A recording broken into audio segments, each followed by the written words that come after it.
It's another Saturday morning and we have a treat today as far as Divinyl Countdown is concerned. We are talking to Steve Williams, one of the founding members of WaWaNee's, all-round great guy who's been doing heaps of cool things as far as music is concerned for a long time. Steve, how are you? Welcome to Divinyl Countdown. Hi, Scott. Thanks, man. Thanks for having me. You're too kind with that intro, man. Well, I want to go right back to your influences in music. What was going on in the Williams family? How did you get so cool and funky with your music tastes? I grew up in Wales. I moved to Australia when I was 13. So living in the UK in the 60s, I mean, there was so much amazing music. The Beatles was just the soundtrack of very young years kind of thing. So, you know, there was the Beatles and the Stones. And I had an older brother who was really into music. He played guitar before I did. So, you know, I was really exposed to, you know, British rock music through him.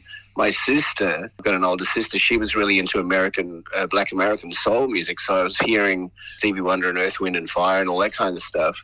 And my dad was a mad classical music fan. So, you know, it was a pretty eclectic sort of bunch of things I was listening to. You know, I wasn't personally listening to, but they were playing at home all the time. So, you know, I guess I was taking it in like a sponge without realising it. As far as moving to Australia was concerned, when did you come over and how did you meet Paul? We moved to Australia when I was 13, so that was 1973. My mum's sister lived in Adelaide. They'd migrated in the 60s. So we moved to Adelaide, you know, we had family there kind of thing. You know, so I went to school there for 2 or 3 years. And then when I left school, a friend of mine and I hitchhiked to Sydney. We thought it'd be a cool thing to do. We were about 18. And we ended up staying in Sydney for about a month or so. And, you know, I was already kind of heavily into seeing bands. And when we got to Sydney at that point, like, honestly, the amount of gigs that were happening and, you know, with all the cool bands like, you know, Cold Chisel, Midnight Oil, Flowers, as Icehouse were called then, it was really a hot pot of incredible stuff. So you know, I used to go out to see bands all the time. And then gradually I kind of got into the scene of playing myself. I met Paul a few years later. In about 1985, Paul had an ad in the paper and I responded to it, and then we kind of hooked up and we started recording, you know, just doing demos at home, and then got a record deal pretty much straight away. So, yeah, off we went. That first album, when it came out, the sound, the vibe, it just absolutely went off. Simulation was massive. I Could Make You Love Me. It was just a wonderful album. How did it feel to live through that? I think now listening back, that record was actually, the production on it was quite amazing. It was quite an international sounding record, and a lot of that was, we had a guy called Jim Tagg who, the record company really liked what we did, and then they wanted to put us in with a decent producer sort of thing, producer engineer. And Jim had actually worked with Duran Duran. He was involved on the Seven and the Ragged Tiger album. So Paul and I were pretty impressed with that. So he kind of turned our demos into that first record, you know, and he was responsible for getting a lot of those amazing sounds. And I mean, Paul was really great with his keyboards and he had a lot of the stuff happening, but Jim brought a lot of trickery into it, like the way he recorded Paul's vocals. You know, he layered everything. So, you know, one of the quotes Jim said, I don't know whether you've seen it, but Jane Gazzo has a book called I Hear Motion, and there's a chapter on WaWaNee's. And she spoke to Jim, and he actually said that he used all the tricks that he'd learned, you know, from working with Duran Duran and a lot of other big bands to make Paul sound like a cross between ABBA and Queen. Mm. The vocals were very lush. You know, they spent a lot of time working on the vocals. You know, so it had a big sound. And it was, you know, Paul and I made that record pretty much on our own with Jim.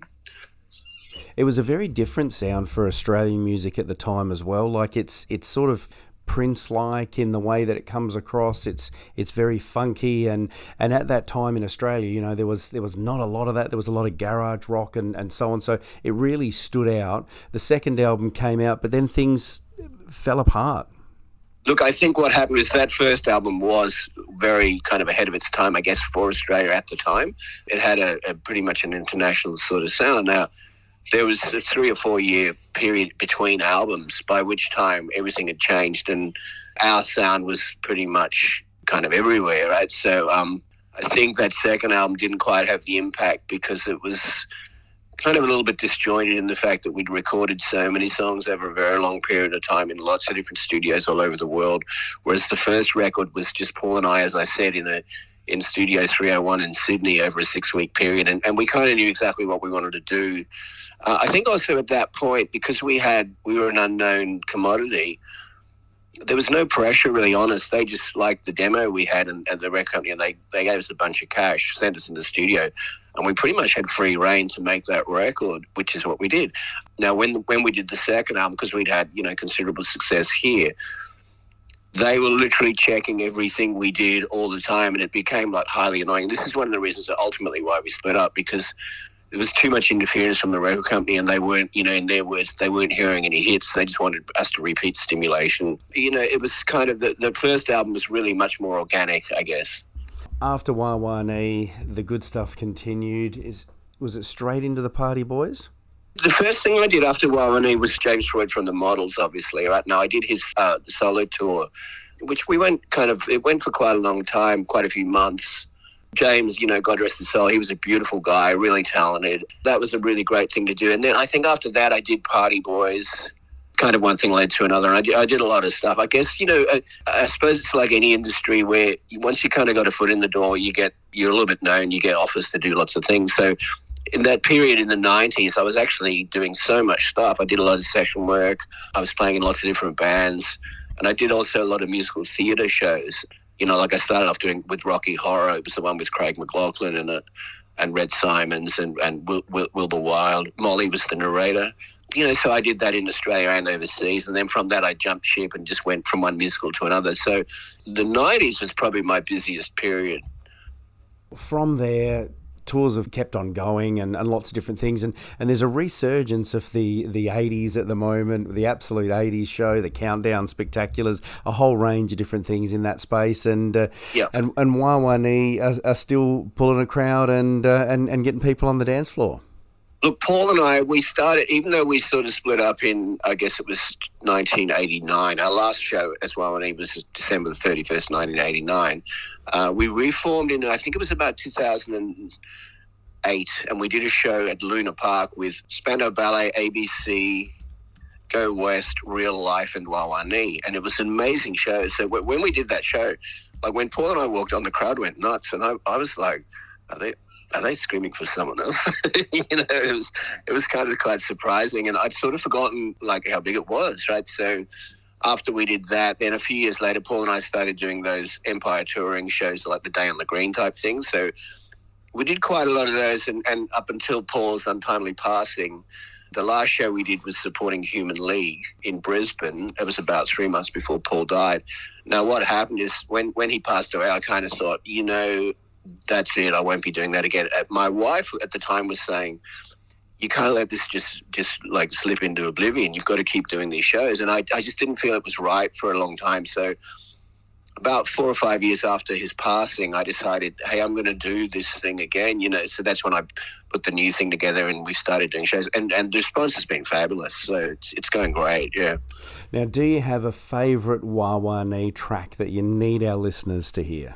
It's probably I Could Make You Love Me, because to me that represents what the live band sounded like more than probably any of the other songs. The thing with Stimulation, and I guess this happens with bands that have a big pop hit, the live band didn't really sound like that. We were a lot more kind of raunchier, and it was, there was a lot of stretching out. The WaWaNee's live band had a lot of improvising. We're almost like a jazz fusion band playing pop music. So obviously when you make a single, a pop single, it's 3.5 minutes long. There's not a lot of room for stretching out. So, I would say I Could Make You Love Me is probably the one. Now, you've got some solo work going on. You're doing some WaWaNee's shows as well. When's the next time we can catch you? The next WaWaNee's show is in Melbourne, July the 5th at Musicland in Faulkner. Like, it's about a week away, I guess. That's a great one. The band at the moment is absolutely on fire. We played at a place called Bird's Basement about 2 weeks ago, and that was a fabulous show. I'm actually currently right now in the studio editing some video footage from that show together. Fantastic. Lots and lots of great stuff going on in that space. Your Facebook page is great. There's lots of great stuff on there as well. We're going to play some WaWaNee's for you as well. But I want to dig back into that very, very beginning, those conversations. What's the song that you sort of remember most vividly from another artist that's inspired you to push the boundaries? What happened is I got given an electric guitar. My brother played, and I was always picking up his guitar and playing it and sort of getting in trouble. And I kind of took the guitar quite quickly. I never found it difficult. So I'd be playing his guitar while he was out doing stuff. And then eventually my parents bought me an electric guitar for Christmas. About maybe a month or two after that, I saw T-Rex live, and Metal Guru was the current single, which I absolutely love. So I went along and saw T-Rex, and I had electric guitar. And, that was quite a sort of a powerful thing, I guess, for a 13-year-old kid to see a band like T-Rex right at their peak. And it was crazy. There was like people screaming. It was absolutely mental. And that had a big impact on me. Now shortly after I saw T-Rex, we moved to Australia. So there was a period of, probably 2 or 3 years where I didn't really know a lot of people. So I kind of just stayed in my room and played. I wasn't practicing because I wasn't even kind of aware that was a thing at that point, but I'd just be playing along with records and stuff and kind of, getting it together. Yeah. So I'd say like the T-Rex was the motivating thing for me. Fantastic, Steve. We're going to play some T-Rex. We're going to play a WaWaNee's double play as well. Absolute pleasure. Thank you so much. We got that date in July locked in. Thank you so much, Steve. Thanks so much, Scott. Thanks for having me. It's great to talk to you.